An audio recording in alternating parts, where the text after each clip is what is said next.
रहमानिर्रहीम। अस्सलाम वालेकुम dear students. आज हम लोग एक्सरसाइज 1.3 को कंप्लीट करेंगे। इसके लास्ट क्वेश्चन के 3 पार्ट्स रह गए थे। इंशाल्लाह आज वो हम लोग उनको सॉल्व करके चेक करेंगे कि वो कैसे होते हैं। जी, क्वेश्चन नंबर 4 का पार्ट नंबर है 9। इसमें हम लोगों ने लिमिट एवेल्यूएट करनी है x/1 + x और इस होल की पावर जो है x है, और इसको सॉल्व करते हैं। इसके लिए देखें कि इसका बटा जो है वो अलग-अलग नहीं हो सकता, क्योंकि बटा उस सूरत में होता है अलग-अलग जब न्यूमरेटर में एक से ज़्यादा टर्म्स मौजूद हों, तो हर टर्म के नीचे जो बटा है उसको हम अलग-अलग कर देते हैं। और अक्सर बच्चे ये करते हैं कि इसी को अलग-अलग एक्स के बटे में एक दफ़ा लिख देते हैं 1 को और एक दफ़ा एक्स के बटे में लिख देते हैं एक्स को। न्यूमरेटर अगर सिंगल है तो उसके बटे को अलग-अलग नहीं कर सकते। अगर हमारे पास न्यूमरेटर में एक से ज़्यादा टर्म्स मौजूद है तो हर टर्म के बटे में जो लिखा हुआ है बटा वो अलग-अलग से लिखा जाता है। तो अब यहाँ पे देखें कि हम लोग क्या करने लगे हैं कि इसका रेसिप्रोकल लेने लगे हैं। जैसे हमें पता है कि 1/a है, इसको हम लोग क्या लिख सकते हैं, a की पावर -1। यानी कि अगर हम a को ऊपर लेके जाते हैं या उल्टाते हैं इस टर्म को, तो इसकी पावर में क्या आ जाएगा, नेगेटिव साइन आ जाएगा। ऐसे ही जब हम इसका रेसिप्रोकल लेंगे, जो डिनोमिनेटर है उसको न्यूमरेटर बनाएंगे और न्यूमरेटर को डिनोमिनेटर बनाएंगे, तो इससे होगा क्या कि इसकी जो पावर है उसका साइन चेंज हो जाएगा।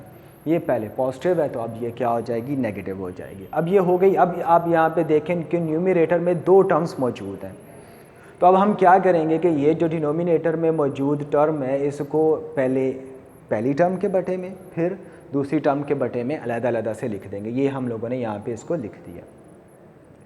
अब आपको पता है कि जी जब ये x से x क्या हो जाएगा, ये कैंसिल हो जाएगा। यहाँ पे क्या आ गया, 1/x। और ये फार्मूले की टाइप बन रही है, कौन से फार्मूले की, जो हम लोगों ने पढ़ा था कि limit x approaches to infinity 1 + 1/x और इसकी पावर क्या है x, और ये किसके बराबर होता है, e की। ये उस तरह की टाइप बन रही है। तो हमें पता है कि यहाँ पे 1/x है तो इसका रेसिप्रोकल इसकी पावर में होना चाहिए। इसका रेसिप्रोकल क्या होता है, x। तो हम लोगों ने सिंपल x को यहाँ पे रहने दिया और जो -1 है उसको इन सब की पावर में लिख दिया। अब इसकी तरतीब थोड़ी सी ठीक की, जैसे ये फार्मूले की तरतीब थी कि पहले 1 है फिर 1 में ऐड हो रहा है 1 + x। तो हमने क्या किया, इसकी तरतीब को ठीक किया, तो ये बन गया हमारे पास 1 + 1/x और इसकी पावर क्या है, x। और लिमिट को क्या किया, पावर के अंदर ले आए। अब ये फार्मूले की कंडीशन जो है वो फुलफ़िल कर रहा है, तो हम इसको लिख देंगे e, क्योंकि ये फार्मूला क्या है देता है, हमें e देता है। तो इससे हमारे पास इसका आंसर आ जाएगा e, और इस सारे की पावर क्या है, -1। तो ये हमारे पास आ जाएगी e⁻⁻1 और इसको हम लोग लिख लेंगे 1/e। जी, अब हम अगले सवाल की तरफ बढ़ते हैं, लेकिन 10th पार्ट करने की बजाय हम लोग पहले 11th पार्ट करेंगे।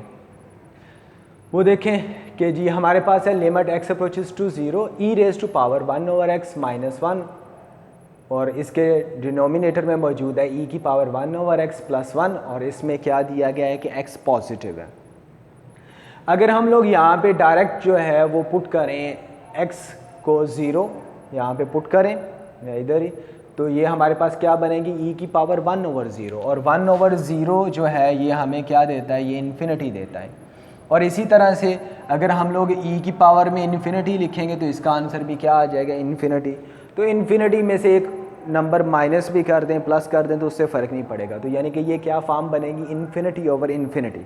तो हम पिछले लेक्चर्स में ये पढ़ चुके हैं कि जब भी ये इन्फिनिटी/इन्फिनिटी फॉर्म हो या x अप्रोच कर रहा हो इन्फिनिटी को, तो हम लोग क्या करते हैं कि जिस वेरिएबल की वजह से वो इन्फिनिटी फॉर्म बन रही होती है, उसके डिनोमिनेटर में मौजूद हाईएस्ट पावर से हम क्या करते हैं, न्यूमरेटर और डिनोमिनेटर को डिवाइड कर देते हैं।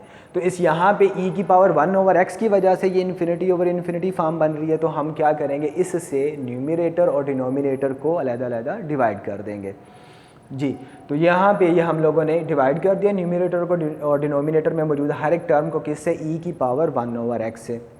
यहाँ पे हमने ये दोनों को न्यूमरेटर और डिनोमिनेटर में मौजूद हर एक टर्म को डिवाइड कर दिया।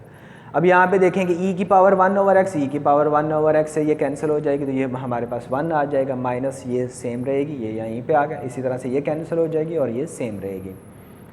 अब हमारे पास ये इन्फिनिटी ओवर इन्फिनिटी फॉर्म नहीं बन रही। अब हम यहाँ पे इसको क्या करेंगे, x को 0 पुट कर सकते हैं। तो अब हमने यहाँ पे x को 0 पुट किया, जैसे हम यहाँ पे 0 पुट करेंगे तो ये 1/0 इन्फिनिटी बन जाएगा। तो e की पावर क्या आ जाएगा हमारे पास, ये इन्फिनिटी। इसी तरह से बटे में e की पावर ये इन्फिनिटी बन रहा है।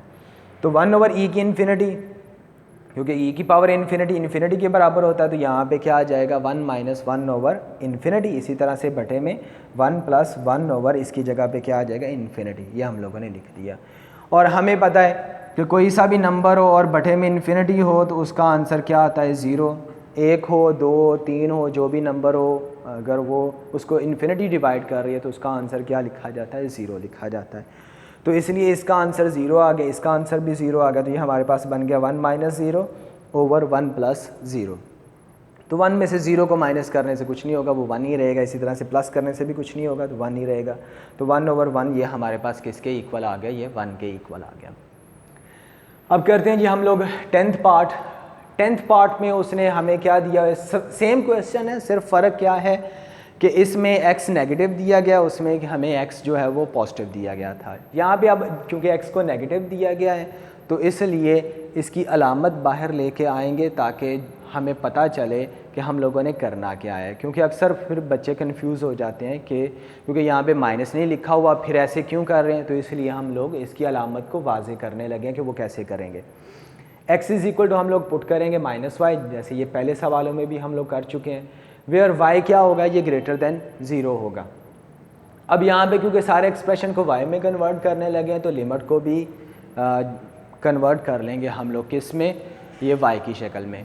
तो या जब x अप्रोच करेगा 0 को तो यहाँ पे आप वैल्यू पुट करें, जब x अप्रोच करेगा 0 को तो y किसको अप्रोच करेगा 0 को, क्योंकि उस पर माइनस का कोई इफ़ेक्ट नहीं होगा।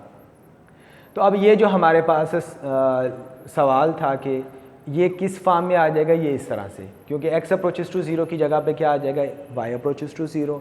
x किसके बराबर था, -y के, तो इसकी जगह पे हम लोगों ने -y लिख दिया। तो ये हमारे पास बन रह जाएगा e⁻⁻1/y। इसी तरह से बटे में हमारे पास क्या आ जाएगा e⁻⁻1/y, ये माइनस में, और ये प्लस जो है हमारे पास -1/+1 ये। अब आप देखें यहाँ पे e की पावर में माइनस है, तो अब हम लोग क्या करेंगे, इसको बटे में ले जाएंगे, इसको पॉजिटिव करने की कोशिश करेंगे। तो हम लोगों ने इसको बटे में ले गए। तो अब जब इसको बटे में ले जाएंगे तो इसकी जो नेगेटिव साइन है वो ख़त्म हो जाएगी, वो क्या बन जाएगी, पॉजिटिव हो जाएगी। ऐसे ही जो डिनोमिनेटर में e⁻⁻1/y था, इसको भी क्या करेंगे हम लोग बटे में ले आएंगे। तो अब आप यहाँ पे 1/y के लिए लिमिट पुट करें, y अप्रोच कर रहा है 0 को, तो 1/y क्या बन जाएगा, ये इन्फिनिटी बन जाएगा। तो ये हम लोगों ने उसको पुट कर दिया। अब यहाँ पे ये इन्फिनिटी ओवर इन्फिनिटी फॉर्म नहीं बन रही थी, इस वजह से हम लोगों ने डायरेक्ट ये लिमिट पुट कर दी है। तो जी ये हम लोगों ने पुट की है, तो ये हमारे पास 1/e⁻⁻⁻1 1/e⁻⁻⁻1 हो गया। e⁻⁻⁻ फिर इन्फिनिटी बनेगा और 1/∞ जो है ये 0 के बराबर हो जाएगा। तो ये हमारे पास बन जाएगा 0 - 1 और 0 + 1। तो ये हमने यहाँ पे लिख दिया। तो ये अब हमारे पास क्या बन जाएगा -1/1। तो इसका आंसर क्या आ गया हमारे पास -1। तो यहाँ पे सिर्फ देखें कि क्या चेंज हुआ, यहाँ पे x <0 था तो इसका आंसर क्या आ गया -1। यहाँ पे x <0 था तो इसका आंसर क्या आया था हमारे पास, इसका आंसर 1 आया था। तो इस चेंज से ये इनके आंसर जो हैं वो चेंज हो गए हैं, आंसर सेम नहीं रहे।